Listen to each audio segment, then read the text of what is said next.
Hi, everybody. Welcome to C3 Films. Today we are doing an episode of It Wasn't That Good on Tomorrow War. So just to let you know, spoiler alert, we're going to talk about things that happened in the movie. Before we get started, I'm Cheryl, and this is... Chris.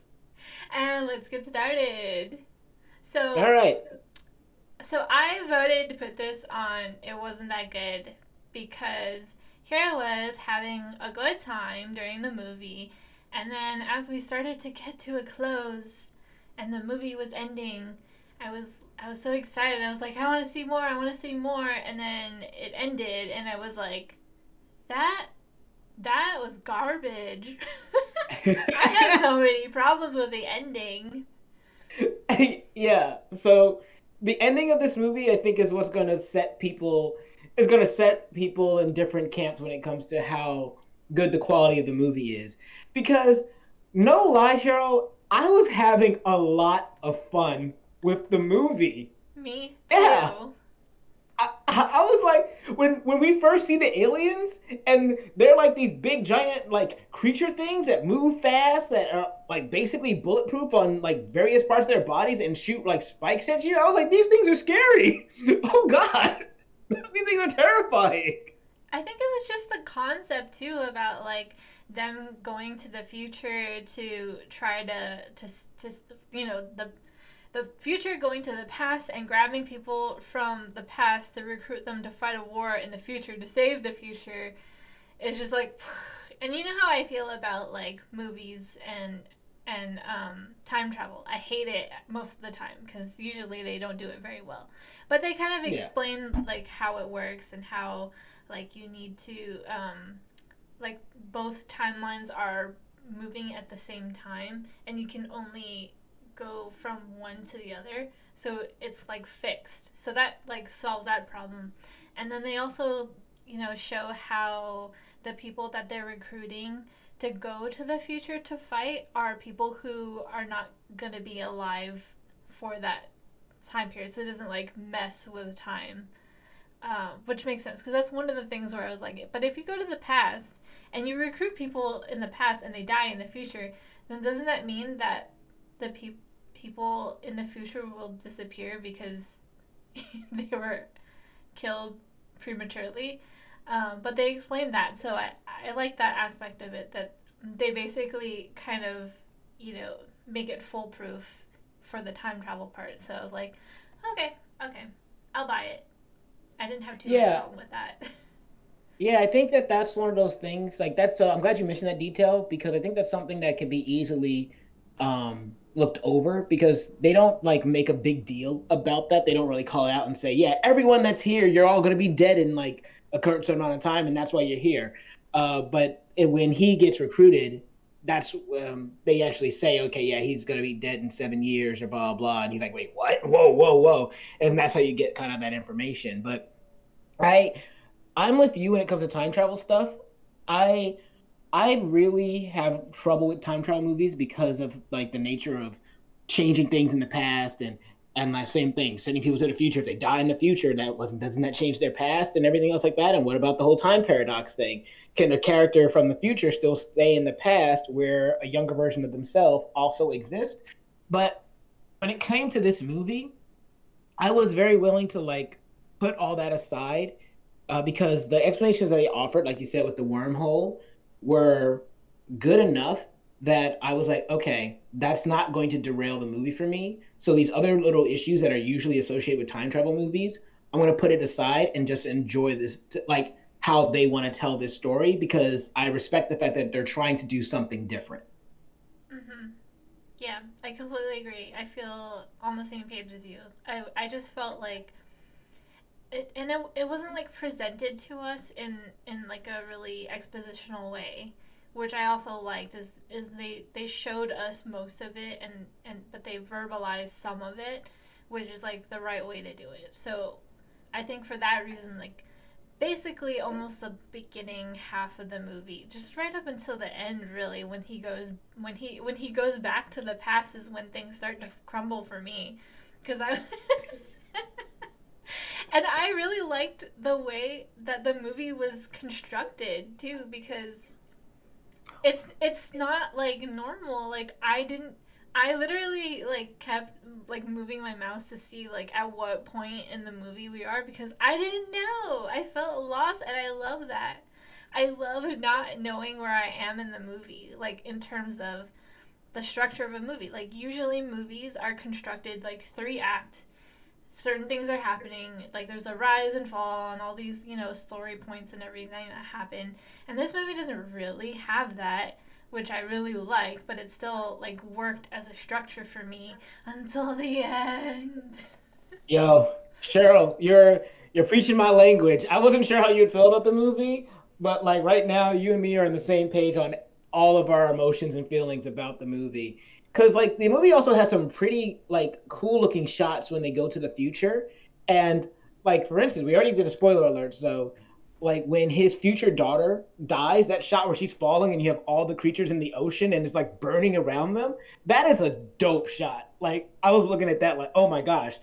And the funny thing for me was that I thought the movie was going to end after that. So, because he has the toxin.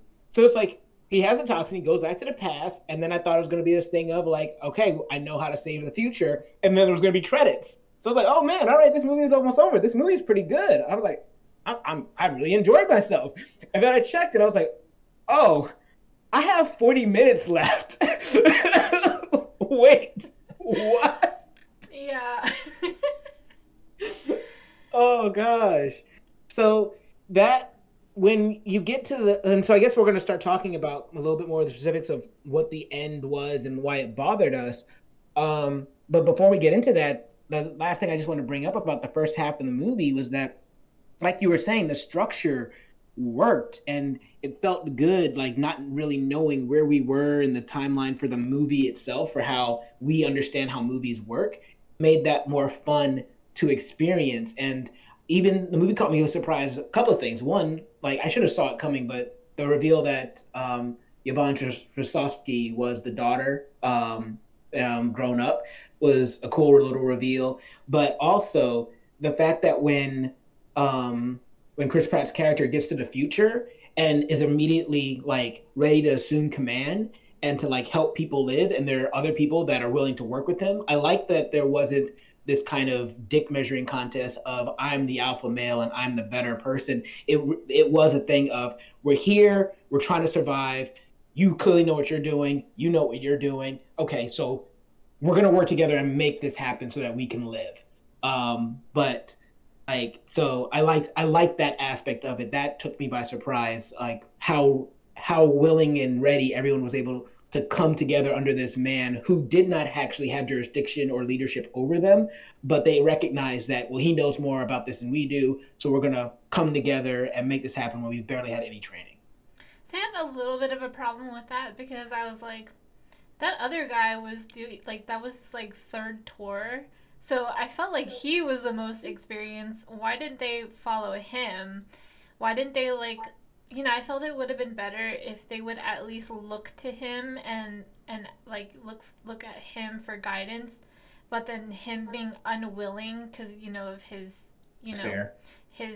his character is just like I don't really care enough to want to like lead you, and I'm not passionate enough about it. And then like Chris Pratt's character taking up the mantle instead because he has actual, military experience. That to me would have felt better. But them just Mhm. like being like, okay, Chris Pratt, the hero, the main character of the story, is going to be in charge now. Like, oh yeah, okay, I didn't see that coming. That's fair. I just felt like this movie reminded me of like Edge of Tomorrow, and I remember in Edge of Tomorrow, like that guy was just another foot soldier. And so I guess I just kind of liked that the main character had agency and kind of knew what was up. But now that you mention it, I guess that is something that we do see a lot with these main characters. I think I just when I was going into this movie, I was thinking to myself, oh, he's not going to be that special. He's just going to be another one of like the grunts that's just trying to live. So I was pleasantly surprised to find out that he actually had some type of combat experience. So, but I think that you're right about that. Like, of course, because he's the main character. So why wouldn't he? It's like John Wick. Yeah. I also felt weird, a little weird about it because not that in particular, but we met like a bunch of characters at the beginning, like his dad, and then there was the other scientist. He was like, "We're gonna be best friends." That guy Charlie, and Yeah. it's like they disappeared for a while after that first part of them going to the future. Um, and then you almost forget about all those people because it's just really Dan, Chris Pratt's character, and his daughter. Right. And the focus is all on them, and you kind of forget about everyone else and like their existence because they don't really participate anymore in the future, or anything really, until we get to the end when they all go back to the past, and then it's like, oh yeah, these guys, and I was really just like, why did they even show those people to us if they weren't going to be in the movie? Because it felt like when like you said, once they get back to the past, it feels like the movie's almost over, but then it's not, and it just felt weird that they weren't throughout the movie. Like usually you cut back and forth between your characters for the the different subplots, but there weren't really any subplots. No, and they didn't really allow the those characters to kind of have their moment because like when they get back to the past and that scientist character is survives and Dan says to him, "Oh, you survived. That's great." And then that scientist character is like, "I hid," or whatever. It's like, okay, but that doesn't have as much weight as I think you guys want it to have because it would have meant more if because that scene happens after Dan has a scene where he talks to the chronically ill three tour guy and says, "Hey, can you look after my friend?" It would have been a lot more powerful if we saw them fighting for their lives, and there was a moment when he needed to do something, and he didn't, and the friends try to look out for him, but then that guy just goes and run and hides and leads everybody else to die. And so now when they get back and it's like I hid, that feels stronger. And then when you get to the end of the movie where he says that makes that proclamation of I'm not going to hide this time, I'm going to do something, it stands out because right now the way it is in the movie doesn't really have any weight to it because we didn't see it happen. And so because we didn't see it, we don't really have an emotional tie or connection to that event. So I think that that's just it almost feels like there was a whole other movie that they had to just cut for time. And like I would be really curious how many deleted scenes this movie has. Yeah, I mean, I definitely feel like it was missing because the fact that he was just laying there and he was like, I hid. I didn't like that. I was like, why did you make him like such a crappy character? Like he had so much potential to grow, but he just kind of like insta grows at the very very end. There was no journey there. It's like he was afraid the entire time up until like even when they get back, and then it's not until they actually go on that expedition at the end to find the aliens that he grows the pair. Yeah. But there's nothing there that made him do it. It just happened, and so I felt like his character was handled very poorly. Yeah, I agree. One thing I think was handled better in this movie, and this is still part of the future segment, was how they tried to portray the science in the movie. Like this movie is trying very hard to make silent science look cool. And that can be very challenging because science is a lot of research, trial and error. There's nothing really glamorous about it. But I really appreciate the fact that the movie said, yeah, we're going to make you sit here and watch them make these experiments over and over again and fail because that's what science is. And it's not like a magical thing where they just like figured out how to like do the thing. Like I love Independence Day, but that's kind of what they do in Independence Day. They just kind of they figure out how to solve the problem and then they're able to solve it. Here, they figure out the idea for how to solve the problem, but then it takes them a long time to reach that conclusion. So It what? took them a day. Oh yeah, okay. So it doesn't take them a long time. Like it takes them a day, but my point is that we at least get to see them actually doing research and trial and error and things like that. So I appreciated that it wasn't like the first or second or third one that they did. They made sure that you knew that they have been doing this for at least a while in the context of how many like trials they've done. So I thought that that was cool. Yeah. And I like the relationship that he had with his daughter, like at the beginning, where he, their day to day life is him teaching her science, and she loves it, which then makes sense for when you see her in the future, and she's basically a scientist. She's just like her Right. dad, military scientist. It's great. Yeah, it's really cool. So that's everything that I think was great. Now we should probably talk about the ending. I, it was bad. It was so bad, guys. It just ruined the movie for me, really. Like, first of all, okay, my hugest problem is how the very fact that they use a bomb to blow up the ship makes the toxin worth less. Like, not even worth. Nothing. It's not even worth less. It's worth exactly nothing. Like, there is no point. Everything that happened, the entire part of the movie that happened before they used the bomb on the ship, pointless. Completely pointless. You built me Absolutely. up to nothing. It's amazing because the whole point is that his daughter sacrifices herself in the future to get this thing to the past. She basically says, "Our we don't have a future. Our future is done. Save the past so you can save that future." And everyone in the future, they are on a suicide mission. And their suicide mission is all about getting this toxin. So the thing to remember about the story is that they don't get the location of where the aliens are from any information they get in the future. Like they don't learn about it in the future. They actually learn about it in the past. And it's Chris Pratt, it's Dan and his wife that are just having a conversation, and through a casual conversation, they figure it out. But it's it has nothing to do with any type of little bit of extra little bit of information that someone from the future told them or said. They already had this information. Like I think the only information they have, that's not entirely true. The only information they have is where the aliens appear in the future, and so they have that information, and through that little bit of information, they're able to figure out where the aliens are in the past. But that's a very little thing in compared to everything else that was happening because of the future and the toxin to actually kill them. So you're thinking, okay, fine, you have the toxin and you have the location. Now this toxin is going the daughter's going to be the reason the world gets saved in the past.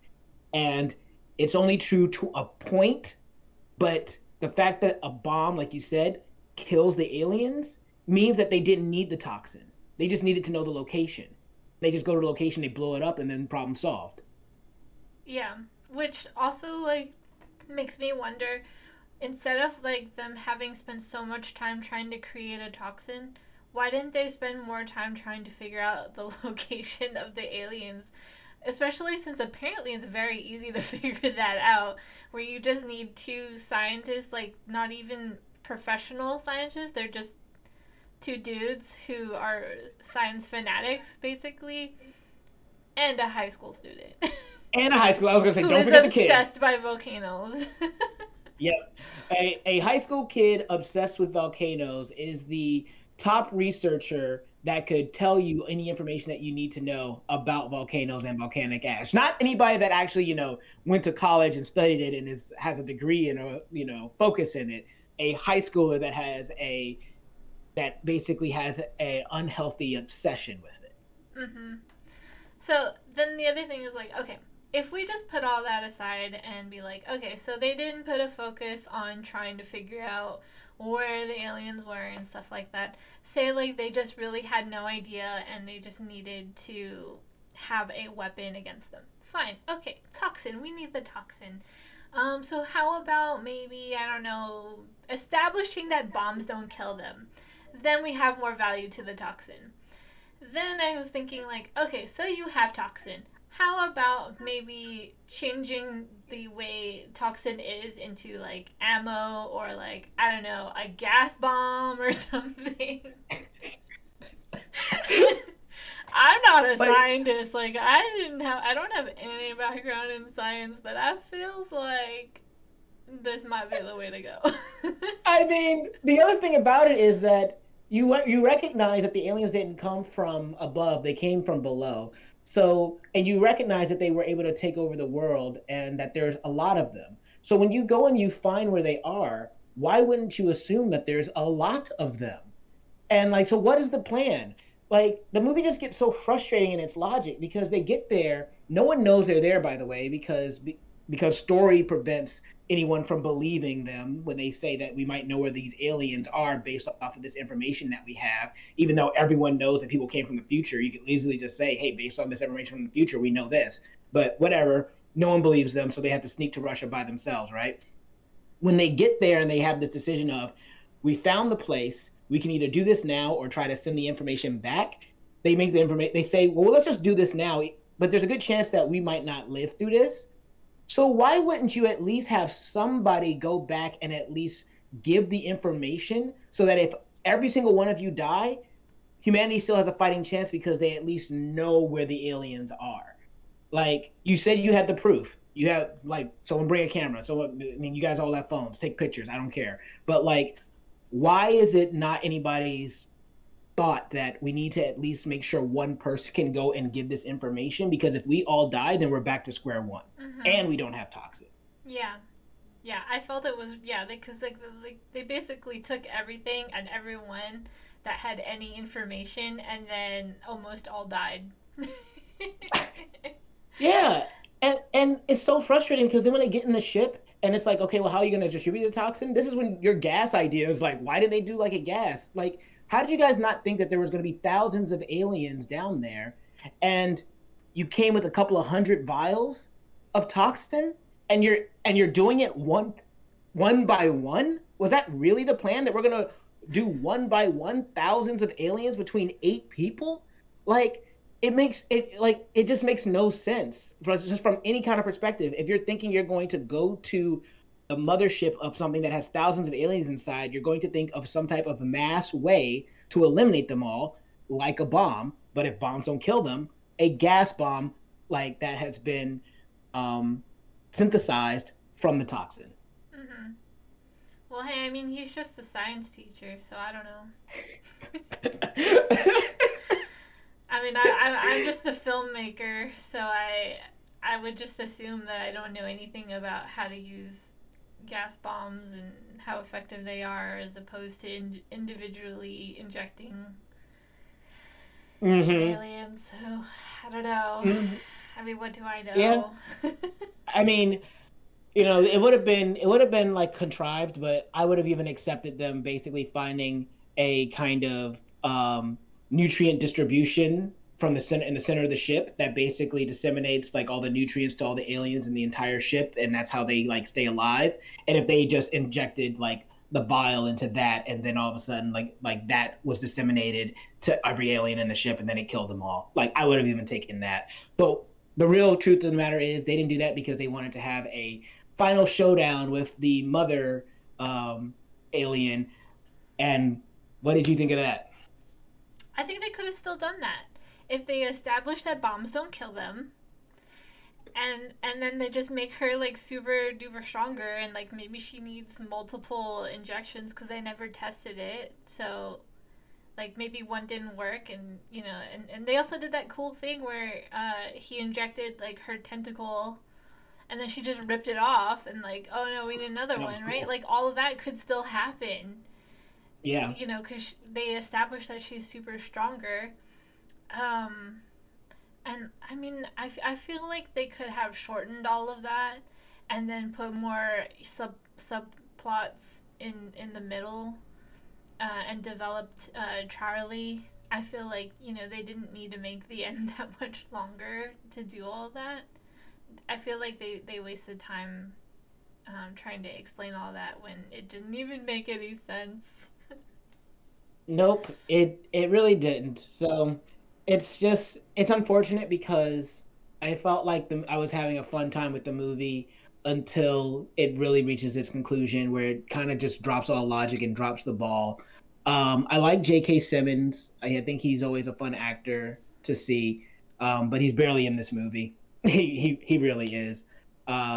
It's cool, the father son tag team fight.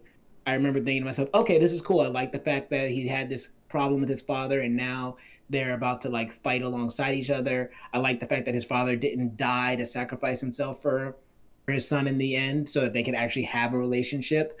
But even then, story wise, because the father hasn't met the granddaughter, one of the things either happens: either he meets the granddaughter, or um, Dan takes all the cards that the granddad sent and like gives them to the daughter so that she can know her granddad in that way. But the movie was gonna be, I felt like the movie was gonna have too much of a happy ending to do something like that. But either way, like I thought that the fact that they were fighting together was cool, and I liked the fight for what it was. Like the mother, the female was strong and hard to kill, which was cool. They took out its eyes, and she was still about to kill them. So that was fine. It was everything that led up to that point since they got back from the future that just did not work for me. Mm-hmm. Yeah, and like I said, they didn't have to do all that. They could have still kept all that under certain conditions. But I think the other like plot hole that I found is they figured that the toxin that they have is basically ineffective on the females but effective on the males. So Yeah. my question was, why didn't they just use it on all the males and then kill all the males and then not have like, unless the females can just reproduce without a male. I they might though we might not be remembering this because I don't remember either, but maybe it's a chance that they said in the movie that the females can reproduce asexually, which means that if you kill the males, it doesn't matter as long as there's one female, then the entire race can like survive. So maybe that was like one of the big things about why if the one female escaped from the ship, then it could still be a problem. You know, maybe that was the thing. There's a chance that that's not in the movie at all, but because I can't remember, I can't say that it isn't. But if they reproduce asexually, wouldn't they just all be females then? I Well, mean, then you're maybe it's screwed. like But my thing though is that if they killed all the males, it would buy them more time. that too. I mean, if you have like 100 females to worry about versus like 10,000 like creatures in total, there's clearly a number that's better to like have to deal with. So yeah, I don't know. But either way, that's where I stand on the movie. I think that the movie was generally a fun movie for about like half of it, and then it just drops in the last half. There's not really anything else that I have to personally say about it other than I I'm disappointed because I wasn't expecting the movie to be good going in. I didn't even want to have to watch it or talk about it really. And then I was surprised and I was like, oh my gosh, I'm going to have to thank Cheryl for this movie because I'm actually having a good time. And then I got to the end and I was just like, wow, guys, like you had it. You had it. Like, what happened? Yeah, yeah. I mean, there were a couple other problems too, but they weren't as big as, like, they weren't as problematic as the ending. So like you could still enjoy the movie just until the end. Once you get to the end, it just all falls apart. Um, but that's why I can say I enjoyed the movie. I just didn't like the way it ended. Yeah. And I'm with you there. Enjoyed the movie, but I was just disappointed in the ending.